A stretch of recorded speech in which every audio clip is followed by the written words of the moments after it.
Bismillahirrahmanirrahim. Assalamualaikum warahmatullahi wabarakatuh. Perkenalkan, nama saya Kasmiruddin, eh, dari kelas HR 17A, Fakultas Ekonomi dan Bisnis, jurusan Manajemen, konsentrasi Manajemen Sumber Daya Manusia. Di sini saya akan sedikit menjelaskan mengenai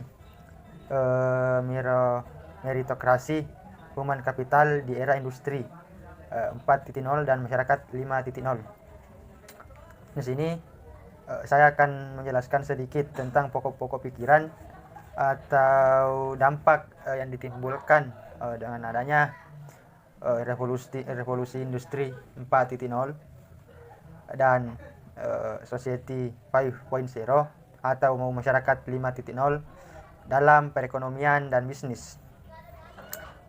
Mungkin sebelum saya melangkah lebih jauh, saya akan menjelaskan sedikit apa itu industri 4.0.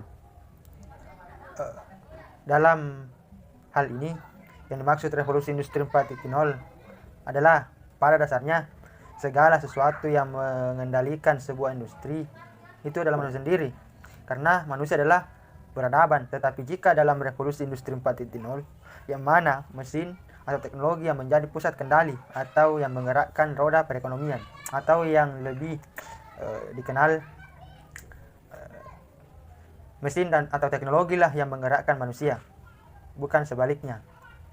Langsung saja tanpa berlama-lama, di sini saya akan menjelaskan sedikit tentang apa-apa saja sih yang dampak yang ditimbulkan dengan adanya revolusi industri 4.0.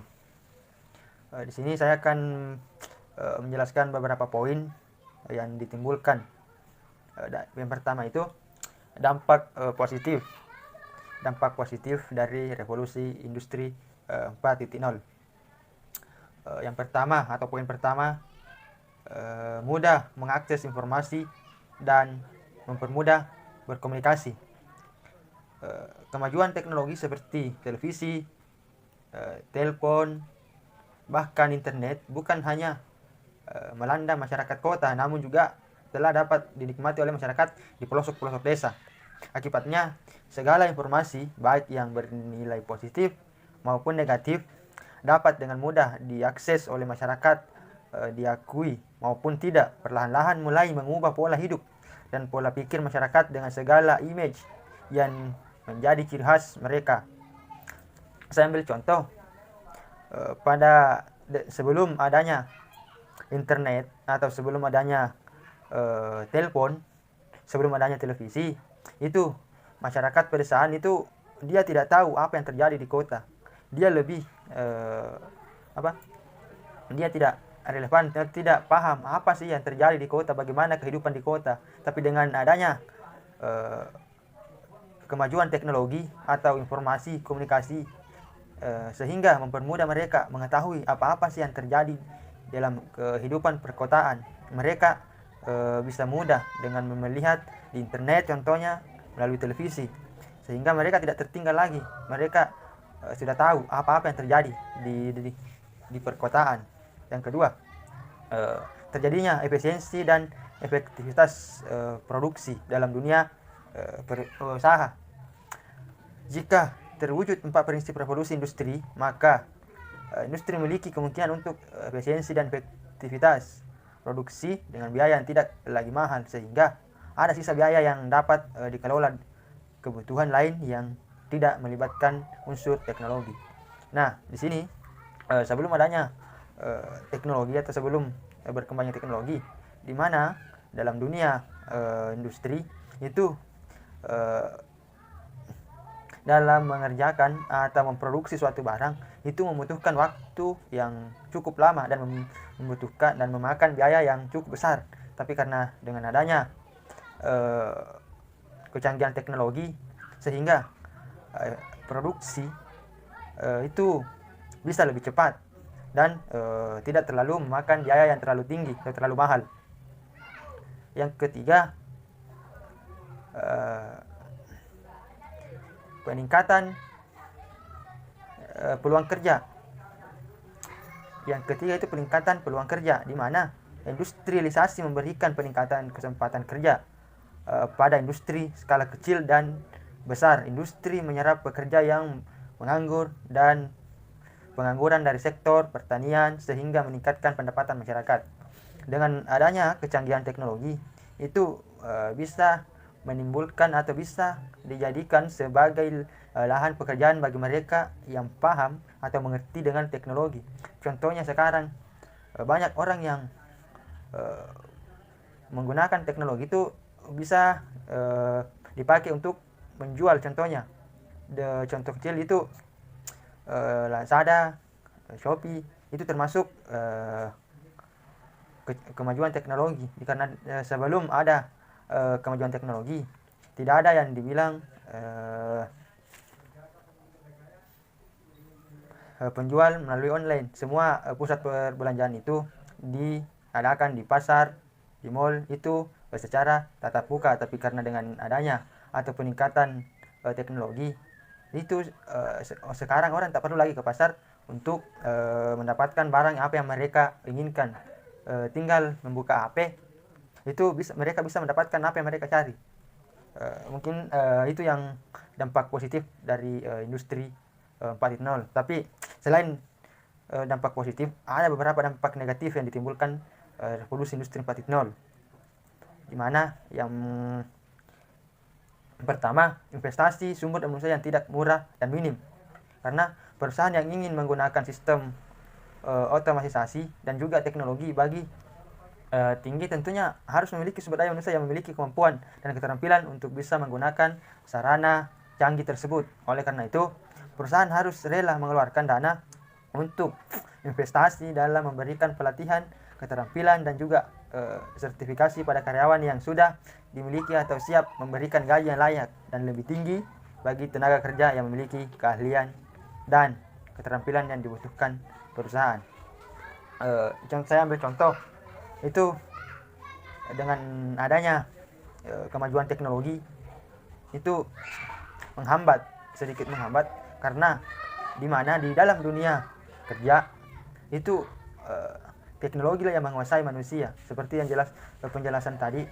Jadi orang yang tidak paham dengan hal itu, yang tidak terlalu paham dengan internet atau tidak bisa mengikuti arus yang ditimbulkan oleh revolusi industri, maka mereka akan kehilangan pekerjaan mereka karena mereka tidak bisa mengimbangi, maka mereka bisa kalah dengan kecanggihan ditimbulkan. Yang kedua, dampak teknologi terhadap lingkungan. Selama manusia menggunakan mesin untuk bekerja, maka kebutuhan energi akan tetap tinggi, dan sehingga sekarang belum ada sumber energi yang mencakupi bisa digunakan untuk kegiatan produksi dalam skala besar selain dengan menggunakan bahan bakar fosil. Semakin tinggi kegiatan produksi manufaktur, maka akan berbanding lurus dengan tingginya pembuangan limbah yang bisa mengancam lingkungan hidup secara global. Yang ketiga, manusia menjadi serba ketergantungan dan malas. Karena kenapa? Media informasi memiliki kualitas efektif yang dapat merespon segala stimulus yang diberikan oleh penggunanya. Terlalu interaktif membuat masyarakat seakan-akan menemukan dunianya sendiri, yang membuatnya terasa nyaman dan tidak mau melupakannya. Bagi seseorang yang tidak terbiasa menggunakan teknologi informasi, cenderung malas karena mereka menjadi lebih tertarik untuk menggunakan aplikasi atau fasilitas yang ada ketimbang harus direpotkan. Sebenarnya dengan revolusi industri 4.0 ini dapat dijadikan sebagai wadah informasi dan komunikasi, atau bahkan sebagai hiburan untuk melepas penat stres. Nah, di sini di mana manusia itu cenderung lebih ketergantungan dan malas. Karena kenapa? Dia hanya fokus kepada media, di mana apa yang mereka cari, mereka selalu bergantung. Contohnya, contoh kecil dalam dunia pendidikan, di mana anak-anak sekolah yang dahulunya kalau mengerjakan pekerjaan sekolah atau pekerjaan rumah, mereka memang betul-betul menggunakan pikiran mereka untuk mengerjakan pekerjaan mereka. Tapi karena adanya kemudahan yang ditimbulkan oleh industri 4.0, melalui aplikasi internet, maka mereka tidak mereka anggap gampang, mereka selalu bergantung dan mencari selalu menggoogling apa yang menjadi tugas mereka. Jadi mereka malas untuk berpikir. Mereka hanya bergantung pada internet, pada aplikasi. Yang terakhir, terjadinya kesenjangan pendapatan. Misalnya pemisahan modal dan tenaga kerja menciptakan perbedaan pendapatan antara buruh dan orang yang mengendalikan daya modal. Oke, sekarang kita membahas mengenai masyarakat 5.0 di era generasi milenial yang sekarang, di mana masyarakat 5.0 ini dia berbanding lurus dengan industri 5.0 atau revolusi industri 4.0, di mana revolusi industri 4.0 dia lebih mengutamakan kinerja mesin atau kecanggihan teknologi, di mana kecanggihan teknologi yang didahulukan, dan di mana teknologi lebih dominan daripada sumber daya manusia, di mana sumber manusia dikuasai oleh teknologi. Nah, dalam industri society 5.0 atau masyarakat 5.0 itu berbanding dengan industri 4.0, karena di mana industri society 5.0 atau masyarakat 5.0 ini di mana manusia kembali diaktifkan. Kembali diaktifkan yang sebelumnya teknologi atau mesin yang menguasai manusia. Sini itu kembali dimunculkan, di mana manusia kembali yang menghandle ini teknologi. Tapi sebelum kita masuk lebih jauh mengenai dampak yang ditimbulkan atau persiapan kita untuk menghadapi, kita sedikit menjelaskan apa sih itu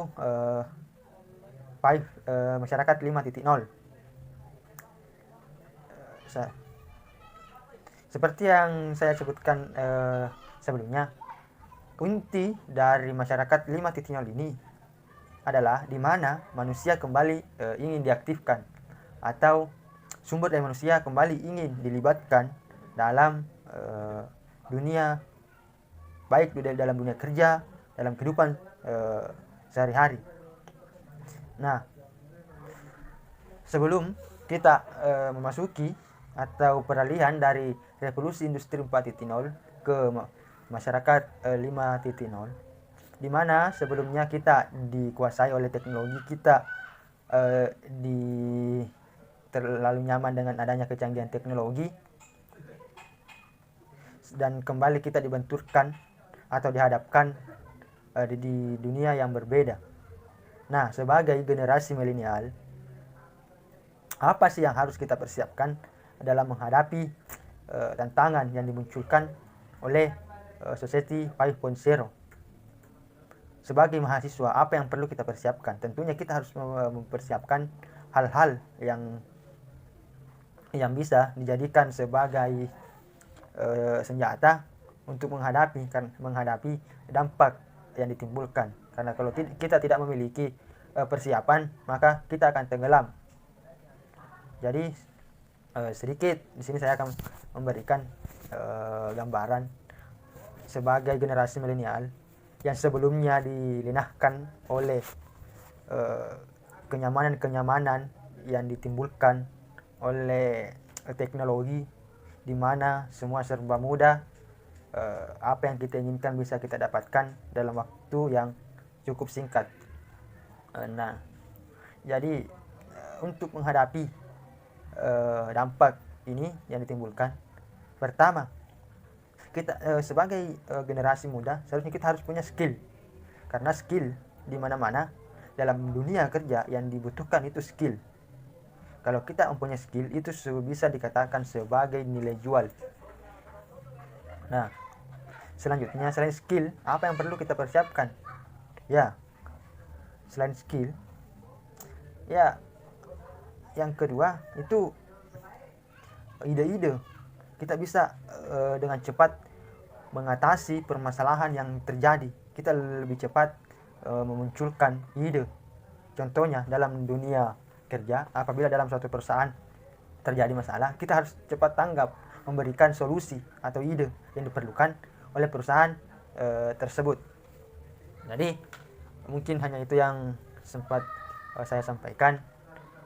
Lebih dan kurangnya mohon dimaafkan. Apabila ada kesalahan, mohon dimaafkan. Billahi bisabil haq, fastabiqul khairat. Assalamualaikum warahmatullahi wabarakatuh.